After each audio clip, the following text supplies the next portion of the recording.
Should Stephen Thompson have been paid for UFC 291? Now, if you don't know this story, he was supposed to take on Michel Pierre, which would have been a fantastic fight. But Michel Pierre missed weight by 3 pounds, and this is not the first time Michel Pierre has struggled with weight. So Stephen Thompson went back to his corner, went back to his camp, they talked about it, and they decided not to take the fight because they're sick of dealing with fighters missing weight, getting advantage for not having to cut the extra weight. Now, I will say, if you never cut weight before, an extra 3 pounds can be crucial. Sometimes the last 2, sometimes the last pound and a half are the hardest pounds to get off. So Wonderboy having to cut all the extra weight and then Michel Pierre not having to cut that extra 3 pounds, which could make it a lot more equivalent to each other, it could give him an advantage. Now back to what Dana White said, guys don't just get paid to not fight. That's fair enough, that is fair, that's true.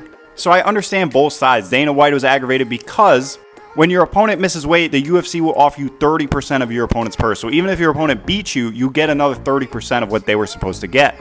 But Wonderboy's perspective is he's professional, he's always on time, he makes weight, he doesn't turn down fights, he always shows up. And he thought it was unfair that he'd have to fight Michel Pierre when he didn't cut the extra 3 pounds. But he feels he showed up and he should be paid because he did his job. Now I understand Dana White's point, but I think it comes by a case-by-case basis. You know, you're looking at a guy in Stephen Wonderboy Thompson. This man's been in the UFC since 2012. He's fought for the title multiple times. Anytime he's standing with someone, it's generally an exciting performance most of the time. So it's a sticky situation. However, Dana White said he's been talking to Stephen Wonderboy Thompson. They're working something out. I'm assuming they're going to pair him up with an up-and-coming fight. Let me know your thoughts below on this matter. And let me know if Stephen Wonderboy Thompson should have been paid or if you're on Dana White's side about this.